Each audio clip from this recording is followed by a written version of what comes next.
Assalamualaikum warahmatullahi wabarakatuh. Selamat pagi, selamat siang, dan selamat malam untuk rekan-rekan semua. Di sini saya akan menjelaskan mengenai materi kelompok sosial pada subbab beragam kelompok sosial materi sosiologi kelas 11. Pada daftar isi yang kita lihat sekarang, pertama kita akan mengetahui apa sih itu kelompok sosial, perbedaan kelompok sosial dan perilaku kolektif, serta ciri-ciri kelompok sosial. Lalu, bagaimana cara kita mengklasifikasikan kelompok sosial?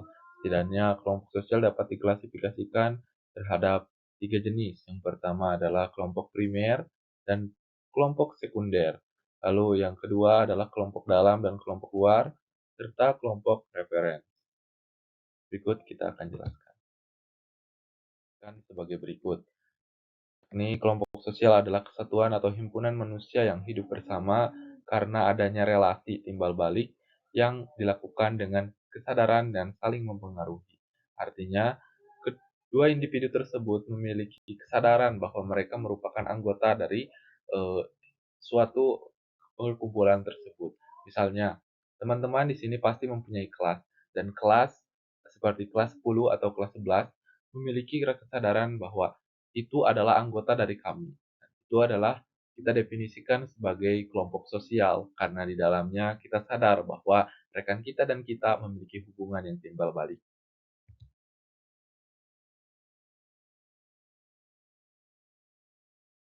Selanjutnya, kita juga akan mengenal perilaku kolektif. Nah, apa bedanya dengan kelompok sosial? Setidaknya kelompok sosial itu memiliki struktur dan peran yang jelas serta interaksi teratur dan berkelanjutan. Seperti yang saya sampaikan bahwa kelompok sosial itu setidaknya memiliki kita dan orang lain memiliki kesadaran bahwa kita merupakan bagian ataupun anggota dari kelompok tersebut. Lalu contohnya adalah keluarga dan organisasi, di mana keluarga kita merasa bahwa kita merupakan anggota dari keluarga tersebut. Dan organisasi, kita merasa bahwa kita memiliki posisi ataupun eh, posisi dalam sebuah organisasi tersebut. Lalu, apa itu perilaku kolektif? Perilaku kolektif adalah tanpa struktur dan bersifat sementara dan situasional. Contohnya adalah ketika kita mengantri ya, mengantri di sebuah bar atau mengantri di sebuah kafe. Nah, ketika kita mengantri, kita sebetulnya tidak terlalu sadar bahwa dia merupakan bagian dari kelompok kita, tapi itu tercipta dari hal yang spontan serta sementara dan situasional. Setelah kegiatan tersebut selesai, kita pasti akan berpisah. Contohnya adalah kerumunan saat konser. Nah, kerumunan konser itu belum tentu teman kita dan mungkin orang di sebelah kita memahami ataupun mengenal ataupun tahu. Nah, itu adalah kumpulan turis. Nah, ciri-ciri kelompok sosial yang mungkin tadi membedakan dengan perilaku kolektif. Yang pertama adalah terdiri atas minimal dua orang. Jadi kalau misalkan ada satu orang, itu tidak disebut kelompok, karena kelompok itu minimal ada dua orang. Dan satu orang adalah individu ya. Lalu anggota saling mengenal dan berinteraksi, artinya tadi membedakan bahwa kita sudah mengetahui dia siapa dan kita siapa. Memiliki tujuan yang sama seperti kelompok yang dibuat oleh seorang guru, dan tujuannya adalah menyelesaikan tugas yang diberikan. Lalu berbagi identitas yang sama serta memiliki struktur norma perilaku yang diatur bersama.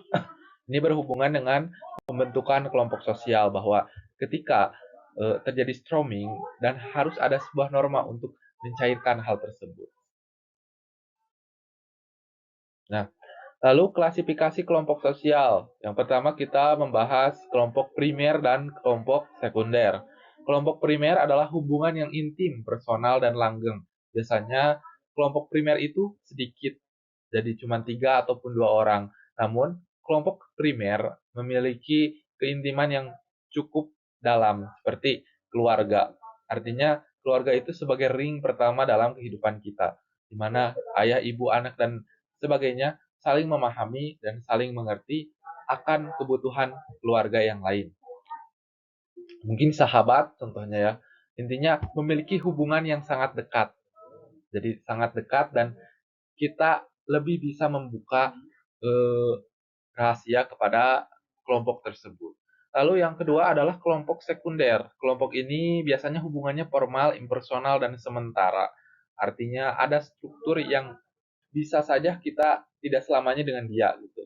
Contohnya adalah sebuah pekerjaan, di mana pekerjaan kita diikat oleh satu aturan dan itu bersifat sementara. Hanya ketika kita bekerja dengan dia, kita berhubungan atau berkelompok dengan dia. Namun setelah itu mungkin kita selesai. Contohnya adalah organisasi profesi, organisasi PGRI ataupun teman-teman yang pernah mengikuti kepengurusan OSIS. Itu adalah salah satu contoh sekunder.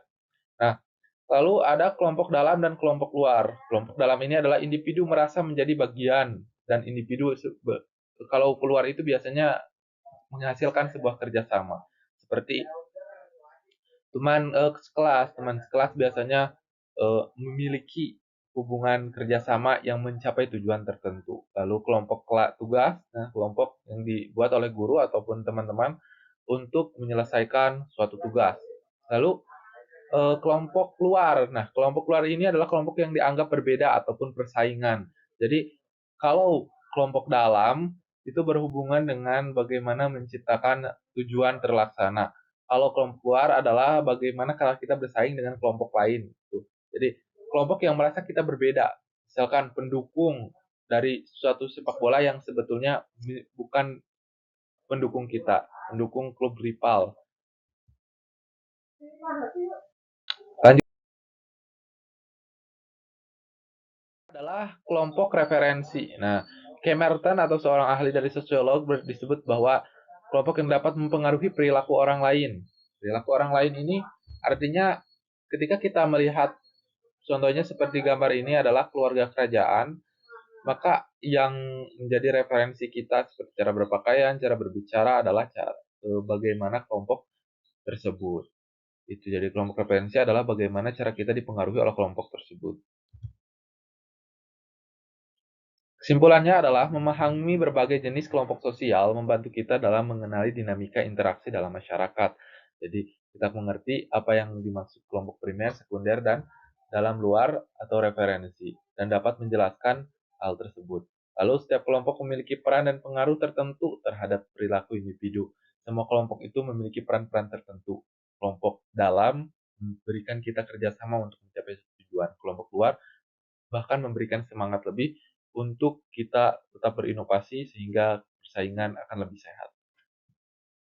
Dan kelompok lainnya seperti sekunder dan primer juga memberikan kontribusi terhadap perkembangan individu, khususnya dalam memberikan bagaimana kita memilah informasi yang diberikan kepada sekunder maupun primer. Lalu kelompok reference memberikan kita referensi bagaimana cara kita bertingkah laku. Sekian, ketika teman-teman ada pertanyaan, bisa hubungi email dan bisa di kolom komentar. Terima kasih. Wassalamualaikum warahmatullahi wabarakatuh.